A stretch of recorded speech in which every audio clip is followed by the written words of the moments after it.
I want you to look with me in Deuteronomy chapter 16. And when you find 16, go on over to 19, because that's where I am. Deuteronomy chapter 19. You shall separate these cities to yourself in the midst of the land which the Lord will give you as a possession. And verse 4 says, and this is the case of the manslayer who flees there that he may live. Whoever kills his neighbor unintentionally, not having hated him in time past. Verse 6, lest the avenger of blood, while his anger, or some translations, the King James says his heart, while his anger or his heart is hot, pursue the manslayer and overtake him, because the way is long, and kill him, though he was not deserving of death, since he had not hated the victim in time past. You may be thinking, what in the world is that talking about? Let me explain it real fast. This is God giving instruction to the children of Israel to build sanctuary cities, or cities of refuge, where people who were in trouble, who had accidentally or sometimes intentionally murdered someone, could run to, and they would be given at least a fair trial. They were called cities of refuge. They started out with 3 in Israel, and what is astonishing is they ended up, because God said you need more, because there were so many fights, and they even give the illustration in this chapter that I didn't read of why a city of refuge was so important. They give the illustration in that same chapter. If a man is out chopping wood with his axe, and the axe head flies off and hits someone accidentally in the head, under the Old Testament law, it was an eye for an eye. If you killed someone, you had the right, or their family, their kin, their blood avenger, as the scripture calls it, had the right to take your life. And even if it was an accident, unless you could get to a city of refuge. And if you could get to a city of refuge, there would be a jury who would hear your case, and if it was decided by these judges that you had accidentally killed somebody in that family, then you could stay in the city of refuge with your family until the high priest died. And when the high priest you came in under died, you could go back to your home and live in peace. And nobody, as the Bible calls them, the blood avengers, could not pay you back for accidentally killing their relative. That's what was taking place in this story. What caught my attention was, lest the avenger of blood pursue the slayer, listen to these words, while his heart is hot, or his anger is hot. That he's recognizing here that people who are upset don't really ration good. They don't really think things through good. Be careful when you have a hot heart, when you're angry, when somebody does something and your anger and your resentment is so strong. That's a dangerous thing. Just like what happened in Genesis 4, in the first family that ever inhabited this earth, Adam and Eve had 2 sons, Cain and Abel, and his heart got hot or angry toward his brother, his own brother, Abel. I mean, there's just the parents and the 2 boys here, and one of them gets in a heated moment, his heart gets hot and angry, and he slays his brother Abel in the first family that ever existed. It's family attacking family. So God saw that this was an issue, and they end up, and to me it's pretty profound that they would end up with 42 cities of refuge. Apparently, there were a lot of fights breaking out, a lot of issues that people were having, a lot of arguments that people were having. And if they didn't have enough cities of refuge with 3, they then added 6, and then God said, add some more, and they ended up with 42 cities of refuge in jurisdictions and geographical locations where you could run to, because arguments were always breaking out. I think that this whole scenario of Cain slaying Abel shows us that it's possible when your heart is hurting and someone has done something to you that has hurt you or hurt one of your family members, that you can get what the Bible calls a hot heart or an angry heart. And if you don't deal properly, the Bible didn't say that it's wrong to be angry. The Bible said be angry. That's part of the emotion. We're made in the image of God, and anger is an emotion that God has. So it's impossible to not get angry. He said be angry, but sin not. Be angry, but sin not. You can get an angry heart or a hot heart about something, an injustice that happens to you, but we must learn to control our spirits. Proverbs 14:17 said, he who is soon angered or quickly angered deals foolishly. The New Living says, short-tempered people do foolish things. The TM says, the hot-headed do things they soon regret. The Amplified said, he who foams up quickly deals foolishly and plots and plans his revenge. He who foams up easily.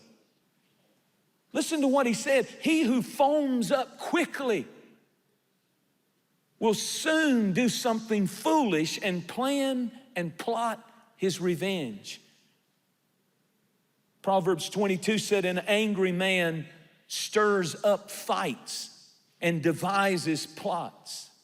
Now keep that in mind, and I want to change gears just a little bit, lean in and listen to what I'm about to tell you. There was a man by the name of Antonio Stradivaris. He was born in the 1700s, and he perfected the craft of making violins. These violins that he made are considered to this day the greatest violins. They can make the most beautiful music of any violin up until this time. He's credited with making 900, I think approximately 900 handmade violins, 960. According to what period in his life that he made these violins determines the value of these 960, and some of them have been lost in different ways, so they only think that there's around 500 that are still in existence. The first period of Antonio Stradivaris' life was called the Long Period, and it was the time between the 1700 to 1725. And if you have a violin that was made in the long period of his life, that's when he was first starting out, the cheapest one would be worth hundreds of thousands of dollars. Recently, one of them that was said to have been played by a general to Napoleon around the campfires as he was conquering the world, it recently sold for $3.6 million. But there is another period of his life called the Golden Period. It's later in his life that if you have a violin that was made during that time, you're really in a good place and you don't know it. Maybe you picked it up in a garage sale and you don't even know you have a Stradivarius. But in 2014, Sotheby's auctioneer company had a Stradivarius violin that starting bid began at $45 million. So bear that in mind. That's a pretty valuable treasure. This is a story that I heard a minister share that I'm about to share with you about a minister friend of his that saw a Stradivarius that a woman in his church owned. She was an elderly lady. She was wealthy, but not extremely rich. She lived just a kind of a normal life, but she was wealthy because she owned one thing, a Stradivarius violin.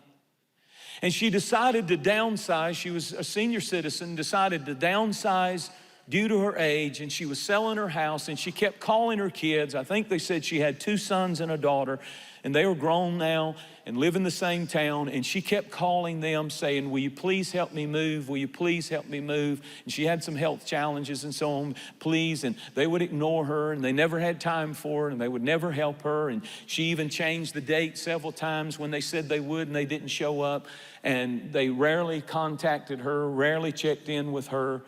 And finally, she got her friend to help her pack everything, moved everything herself out into a smaller home in the country. And she had a big yard sale with all of the stuff that she could get rid of, and everything that didn't sell, because she was in the country, she had a big bonfire, and she lit the bonfire in her backyard. And then she took the cell phone and she handed it to her best friend that had helped her. And she was an elderly person. And she said, I want you to film this. True story. So the bonfire is behind her, and she's standing there with the Stradivarius violin. And they weren't sure how much this one was worth, but it was certainly worth hundreds of thousands, probably millions. And while her friend is filming her on the cell phone, she says, this is for my sons and daughters, or my sons and my daughter that would not help me and didn't seem to care much about me. She went on to say, the only thing you seem to really care about is the Stradivarius violin that I own. You never call and ask about your mother, but you often inquire about the violin.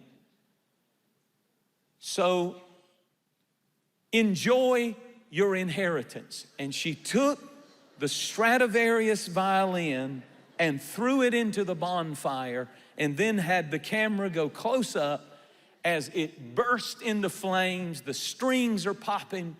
And can you imagine how those children felt as they're watching millions go up in smoke? Wow. Can you imagine? Now, there's a couple morals to this story. Number one, always be sweet and helpful to your mother. Number one, always. Let's learn something today. You came to church to learn something, didn't you? Turn to somebody and say, always treat your mama right.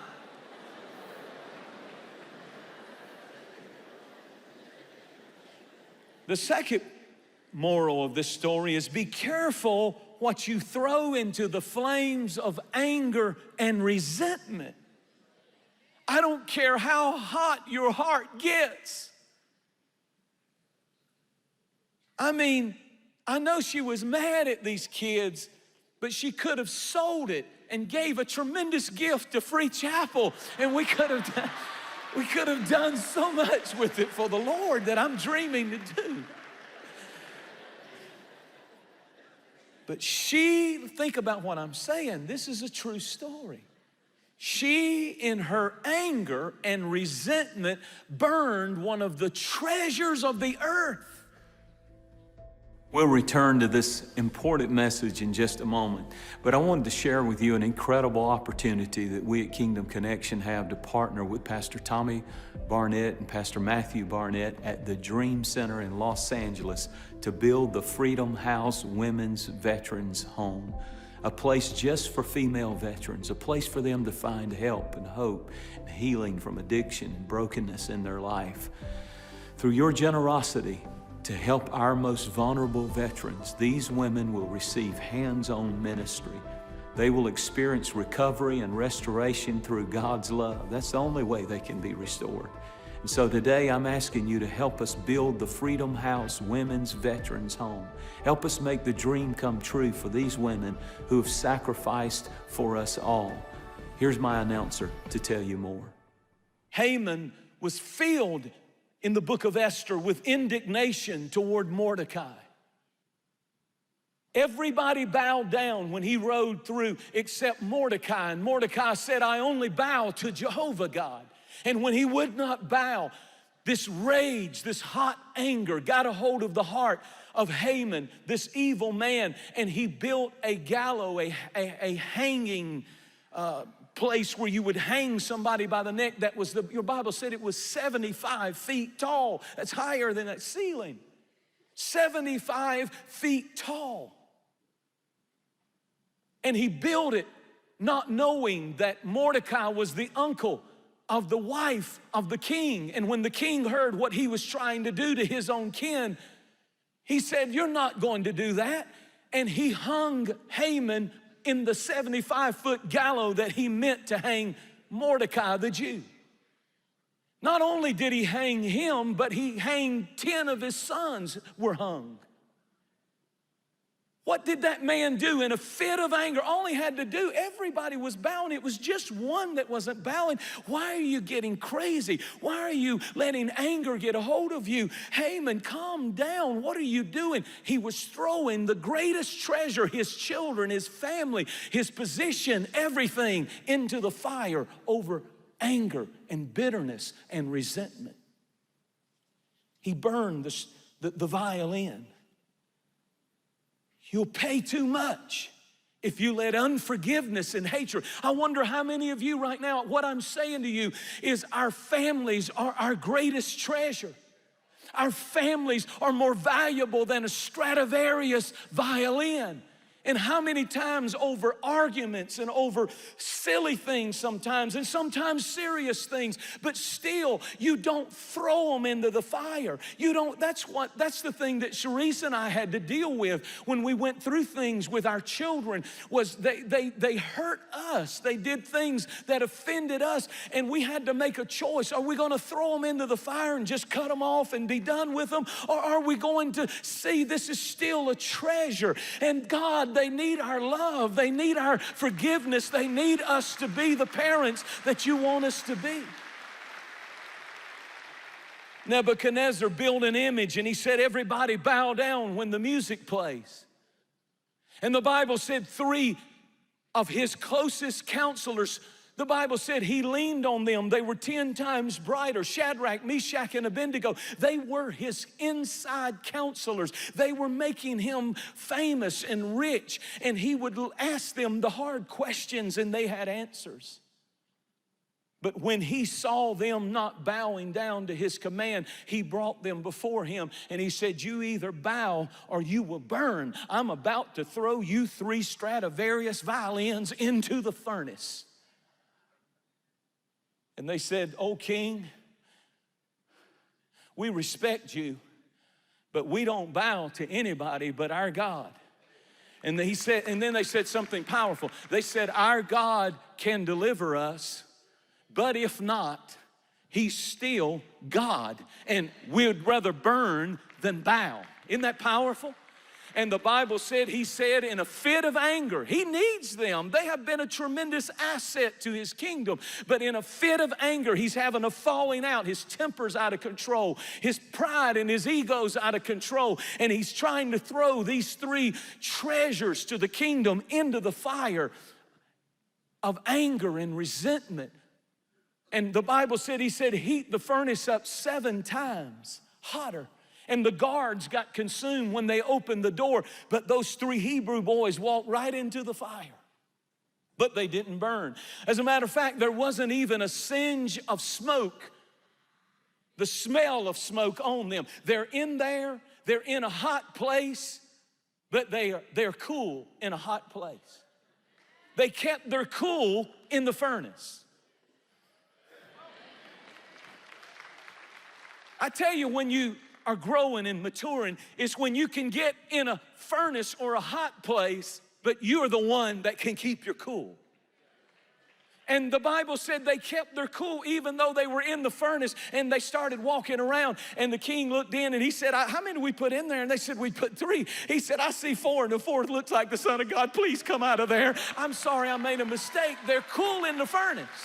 Turn to somebody and say, "Be cool in the furnace." Anybody can blow up. Anybody can cuss them out. Anybody can get in a fight. Anybody can give them as good as they send you. Anybody can go after vengeance. But wise people are cool in the furnace.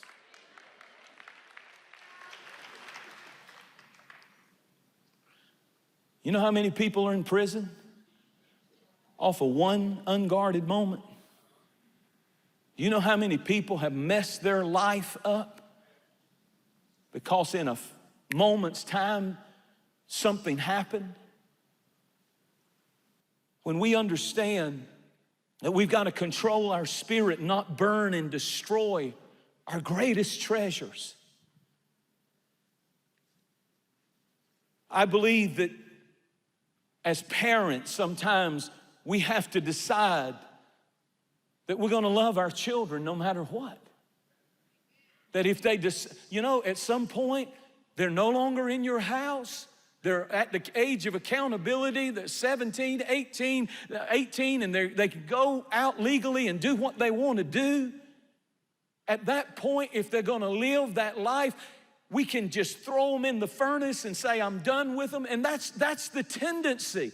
Well, they're not living right, and I didn't raise them that way. Don't throw your greatest treasure in the fire. Stay in their life. I don't care what they're doing. I don't care how they're living. You stay in their life. Presence is everything.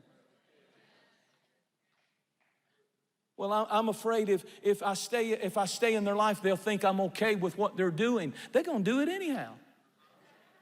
So why not stay in there and love them?